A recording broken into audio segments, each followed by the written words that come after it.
Toksai ankstyvas šiandien. Nesimiega. Kas naktį vis nekantriau, aš laukiu ryto, bijodamas, o gal jau neišauš. Ir taip guliu, pakol rytinis langas šviesėti ima. Ir nubunda paukščiai, dangus parausta. Ir atgyja viltis, kad viskas dar galbūt pasikartos. Žinau, kad ne. O vis dėlto tikiuosi. Ne taip gyvenčiau visai. Aš nemokėjau net vaikų mylėti. Pasinaudojau jais saviems tikslams. Tai kam aš gyvenau? Jei niekam laimės neatnešiau ir nesukūriau. Valdovų laimė ji visai kitokia negu prastų žmonių. Kitokia? Ne. Tik tai atsisako savo laimės. Jei šita laimė nenaudinga jiems. O gal visi taip daro? Atsisako, kai laimė nenaudinga. Bet ar gali būti nenaudinga ir naudinga laimė? Ar žmogus galėtų pasakyti, kas jam naudinga, kas jam nenaudinga?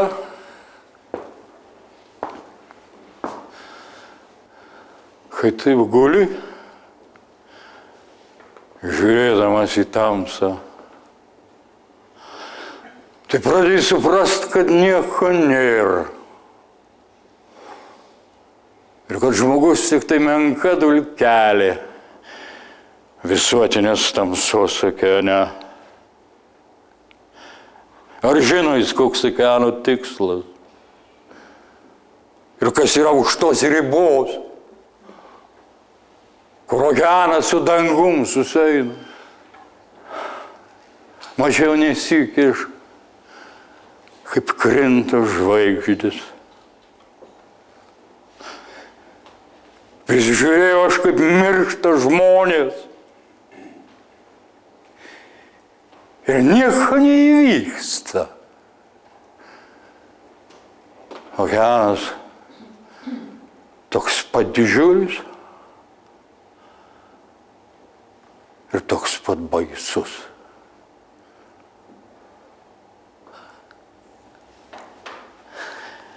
Tai mes ne taip jau dideli, kaip manom. Ir netokie galingi, kaip galvojam.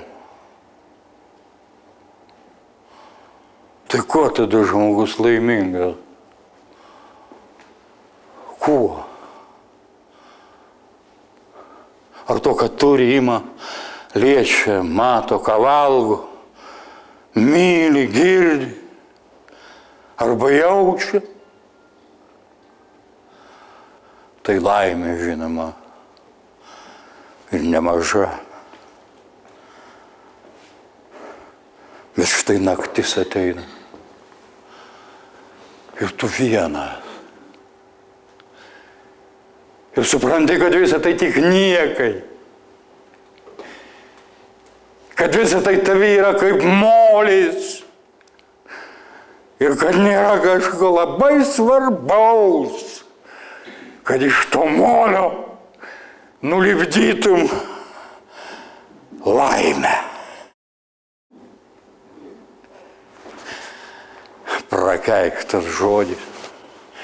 Kas jį išgalvojo, kokie širdies kertelėje jis gimė, išaugdamas į troškulį, kurio žmogus negali niekad numalšinti.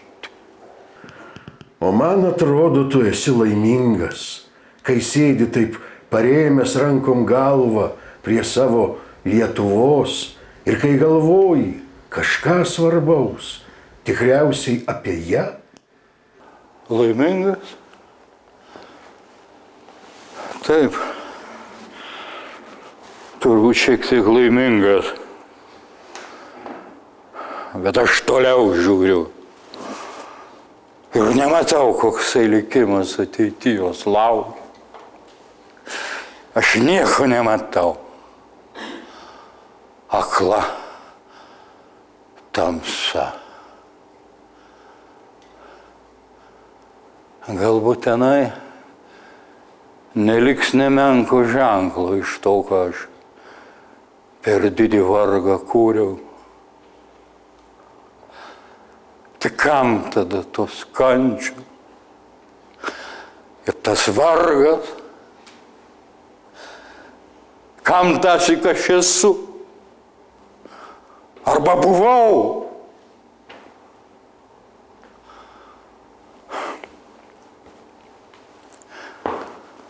O kad ar leista žmogui būtų sugrįžti. Bent vieną sykį grįžti, pasižiūrėti, į ką pavirto jo kančia.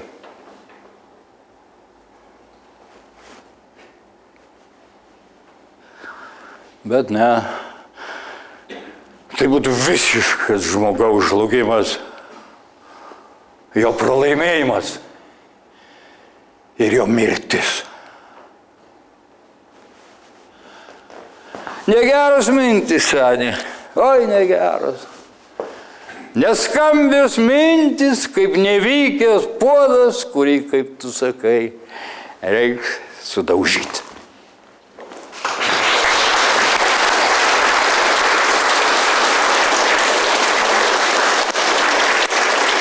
Kada uždarė Kapsuko dramos teatrą, kur mes 6 metus atidirbom. Ir mus apjungė su Klaipėdai, mes atsidūrėm Klaipėdai, nebeatsimenu, po gero pusmečio ar po metų pas mus atvažiavo Povilas Gaidys statyti savo diplominio spektaklio. Jis sėkmingai pastatė ir buvo paskirtas vyriausių režisieriumi. Ir va taip mūsų likimai susipynė. Paskiria iš pradžių, reiškia, Justinas Marcinkevičius šitą pjesę, šitą dramą Mindaugą atiduoda Vancevičiui, duoda jam pirmą pastatymo teisę. Bet Gaidys dėl to nenusimena ir pasiima taip pat Mindaugą. Ir stato Mindaugą. O mes buvom jauni ir gingi ir mes tą Mindaugą pastatom anksčiau negu akademinis teatras. Bet mums neleidžia vaidinti jo. Ir mes laukiam, kol išleis Vancevičius Mindaugą. Dar mes pastatom tuomet labai gerą spektaklį, poezijos spektaklį Krintančios žvaigždės. Ir tuomet išleidžia Vancevičius savo spektaklį ir mes išleidžiam. Nu, žinoma, buvo daug striauko ir džiaugsmo, ir striauko, nežinau, kaip tos jausmus pavadinti, kad pamatai įsakymų lentoj savo pavardę. Ir ne šalia kokio tai kito vaidmens personažo, o šalia Mindaugo. Daug buvo baimės, daug buvo striauko, daug buvo visko. Nežinau, kodėl man Povilas Gaidys davė šį vaidmenį.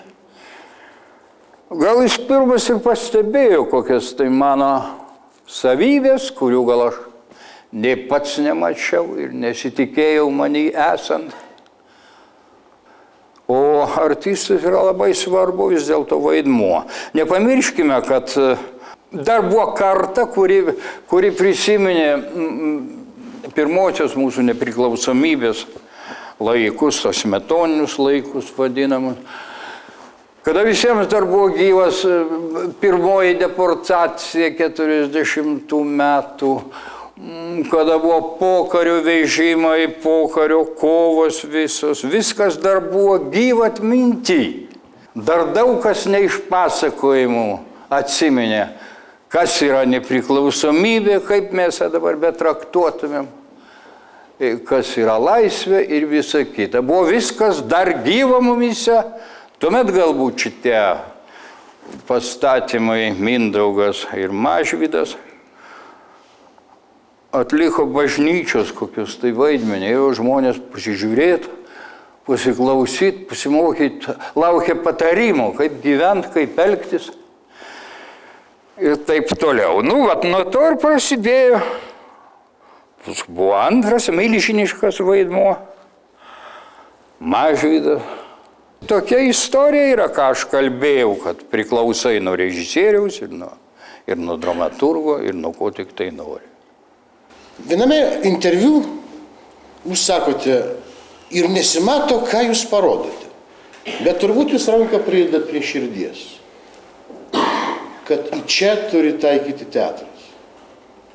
Nesimato, bet jūs kalbate apie teatro esmę. Į širdį taikyti teatras. Ar jau šiais laikais ir į protą? Aš nemanau, kad tik tai vien į širdį ir mes darėm. Buvo ir intelektualus pradas stiprus, bet kągi padarysi, teatras vis dėlto. Tai ne filosofijos katedra. Pirmiausia, jis turi veikti į jausmą, į širdį, per emociją. Ir teatras, ir kinas, jeigu jis visiškai nepalieka mūsų, nesujaudina, tai kam to reikia? Gal ir gražu, gal ir ten kažkas sudėtinga, kažkas surasta, atrasta, kažkas naujo. Jeigu jis nepaliečia manęs, tai aš nežinau, kam todėl. Tada reikia eiti kitur, o ne į teatrą. Per širdį, būtent per širdį. Ir visi geriausi dalykai, visi geriausi mūsų spektakliai.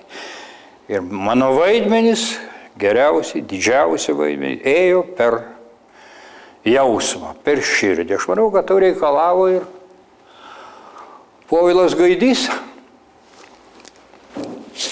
Mūsų teatre, būdamas jo vadovu ir statydamas tuos geriausius savo vaidinimus. Per jausmą, be abejo, per emociją, per emociją. Bet tai visiškai nereiškia, kad mes atmetam racionalius dalykus, protą ir visą kitą. Šito neatmesi, nes reikia vis dėlto ir proto, ne tik jausmo, pastatyti gerą veiklą.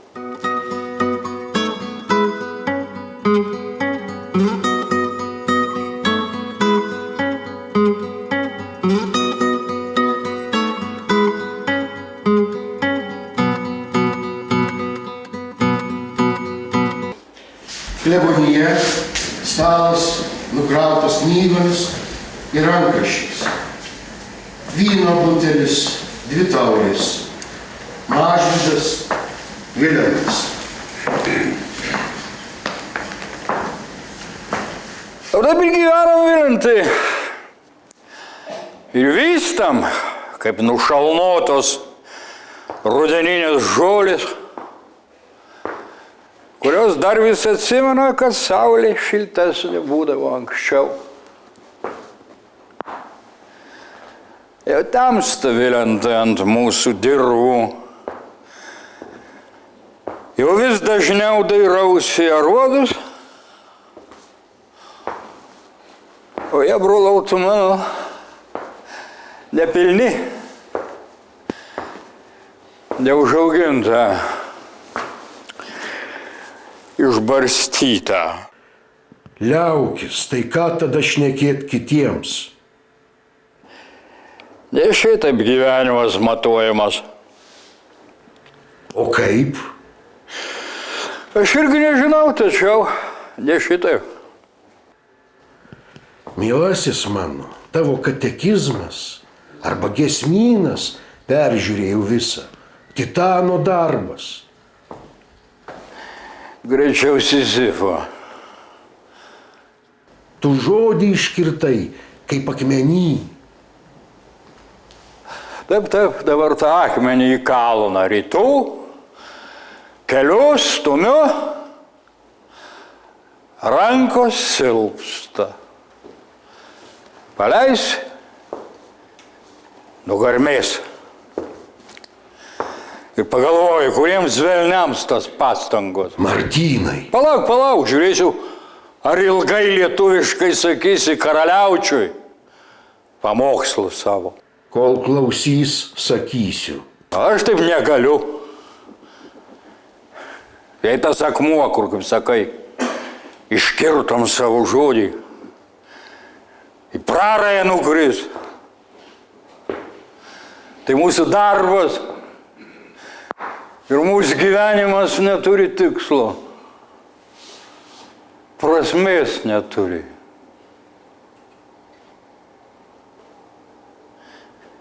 Argi ne kvailys? Atsimeni, jaunystėje kartojau, geriau prarasti Lietuvą, nei Dievą. Nepažinau tada, mielasis mano, nei Lietuvos, nei Dievo. Šitiek metų, tarytum karčią metelių arbatą, geriu aš pareigą. Tik pareiga mane čia atvedė ir čia paliko. Vėjau prisipažinti, kad ne Dievui tai buvo pareiga, o žodžiui, kurį reikėjo iš mirties vaduoti, kuriam pavidalą reikėjo rasti, kad jis galėtų amžiuose paliudyti buvimą savo ir galbūt gyvybę. Atsimenu, kaip savo katekizmo išspaustuvės, netverdami džiaugsmų mes kunigaikščiui nunešėm. Ar tu atsimeni, ką jis tada pasakė? Per Dievą, sako, atvesiu Lietuvą į Prūsiją. Ko nepadarė kardas, tą padarys knyga ir Dievo žodis. Ir tai pasakė ne bet kas, o buvęs kryžiuočių ordino magistras. Kokia ironija. Įsivaizduoji, pas savo rankom savo neriesi kilpą. Buvau ketinęs likti karaliaučiui, tačiau po žodžių jau apsigalvojau. Esu čionai, kad pats save atpirkčiau, kad ginčiau žodį. Žodis mano Dievas. Aš čia naudingas būt galiu lietuviams, o ten tik Prūsijos valdovui. Liaukis, mes irgi dirbam. Dirbat. Ką jūs dirbat? Vienintelės lietuviškos bažnyčios nebeišlaikot. Rašto nebemokot. Vaikai girdėjau vokiškai šveplena. Kieno šveplena, o kieno ir ne. Žmonių mums trūksta. Tarp žmonių gyvena. Giesmyno tavo laukiam, kad su juo galėtumėm bent per bažnyčią gintis. Giesmyno. Galbūt jūs laukiat arkangelo, kuris atneš iš Dievo rankų akmeninę knygą. Su įrašu mylėkit savo kalbą ir ją kalbėkit. Viskas, mano mielas, sudėtingiau. Kur kas sudėtingiau. Pats supranti. Ragainis bažnytėlė, ne karaliaučiaus katedra. Kas žino, ką mato kunigaikštis nuo jos bokšto? Ką jis mato? Mūsų neveiklumą, apsileidimą, tingulį ir baimę. Nu, gal jis mato, kad arčiausias kelias į žmogų per jo pilvą. Jo ir eina. Ir užkiša pirmiausia gerklės tiems, kurie lietuviškai dar keiktis moka. O jūs pilnom gerklėm išvebeldžiojat. Mein Lieber, danke schön.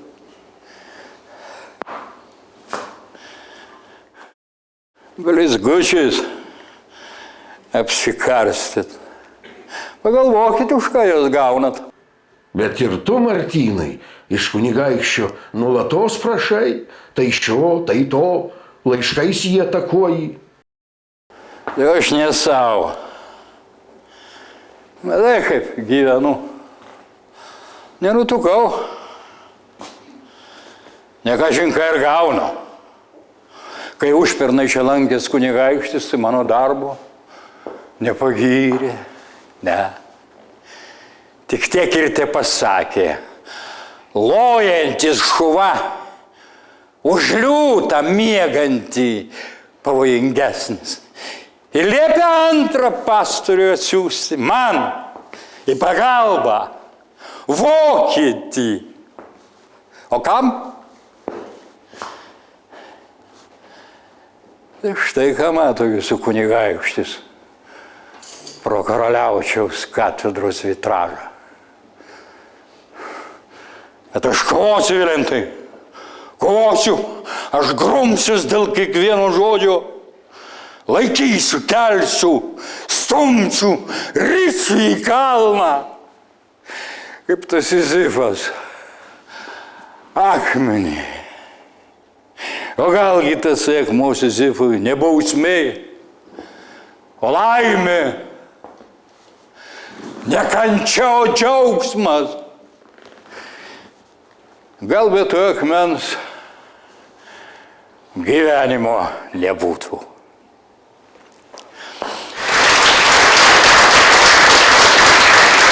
Tas laikas buvo gyvas, skaudus ir visiems aktualus.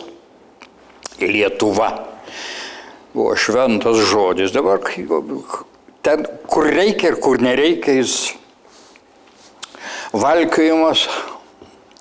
Laisvė, Lietuva, mes jau nebežinom, kas su kuo valgoma ir kaip daroma. Aš atsimenu, kad Mažvydą mes paskutinį kartą, gal ne patį paskutinį, vaidinom Šilutėje. Jau atgimimo metais.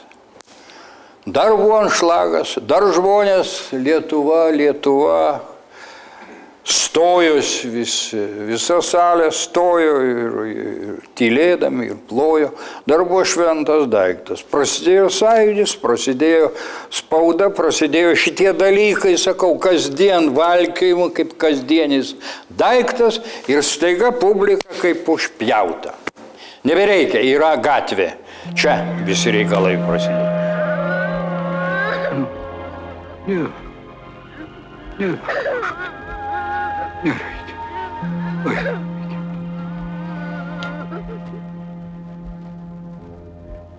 Tuoj užtems saulė Severių. Nutils paukštelį. Pašiurps vėjas, medžius ir žoliai. Bet tu neįsigask, Severiutė. Saulelė ir vėl patekės. Daug baisiau, kada užtemsta švieselė žmogaus širdyje. Viešpatie duok, kad tau niekada neapkarstų kitas žmonių ir Dievo pasaulis. Pasiilgsti. Kai kas sako, tai ko tu pasiilgsti, kokia čia nostalgija, bolševizmų jauti. Bolševizmui aš nejaučiu nostalgijos, aš per daug nuo jų nukentėjęs, kad aš galėčiau jausti nostalgiją. Bet to judėjimo, to darbo, tos veiklos. Argi mes tuomet galvojom, kaip atgauti jėgas, argi apie tai buvo, galbūt dabar susimastytumėm, kaip čia dabar pailsėjus, kur čia išvažiavo. Tuomet buvo sveikatos ir reikėjo dirbti. Tas ir buvo, antra vertus, juk žiūrėkite, kokie filmavimai, nuo Baikalo iki Berlyno. Iki Berlyno, nes už sienos manęs nebeišleisdavo. Nevajaznoj parink, kaip jie sakydavo. Vat, suprantat, toks dalykas. Maskva, Peterburgas, Kijevas, Krymas, ten, sakau, net iki Baikalo, iki Nižneangarsko, kur ten.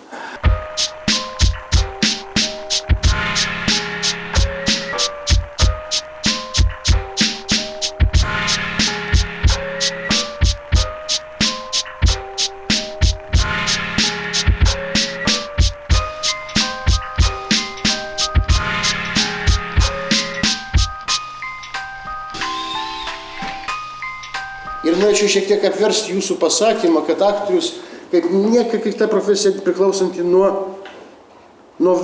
visko tarsi. Taip. Bet užkopus į kalną, ar pakilus, tam tikrą prasme situacija apsiverčia. Ir mes visi esam priklausomi nuo jūsų. Kuria prasme? Žiūrovai, Nu, gerbėjai. Ir jeigu jūs dabar vėl skraidytumėte kaip kažkada jaunystėje, tai mes nesustiktam Danės krantiniai ir nekalbėtumėm šiaip su apie gyvenimą, apie praplaukiančius laivus. tai gerai ar blogai? Man tai gerai. Nežinau. Jeigu būtų kitaip, irgi būtų gerai, susitiktumėm. Paukštė yra viskas. Likimas, nutikimai, istorija, praeitis, meilė, neapykanta, sarkazmas, lyrika, velniai žino kas dar. Artistas daugiaveidis, lengvas senovės graikų dievas protėjas, nuolat besikeičiantis, tampantis, atgimstantis, besiformuojantis, vienintelis, nepakartojamas, mylimas, talentingas artistas.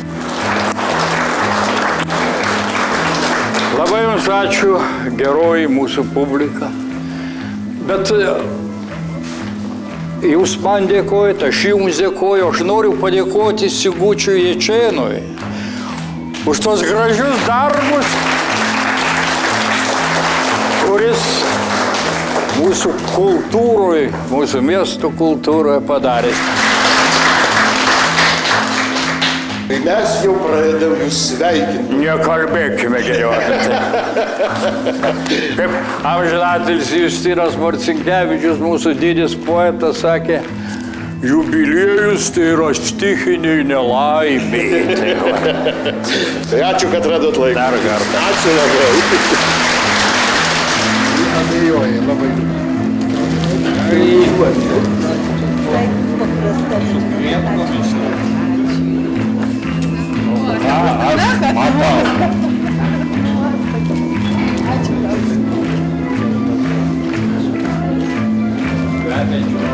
Kecintų gavo, tėvelį. Saulėtas geltonas pavasaris. Koks sveikas. Moku kalbėti. Ne šitą.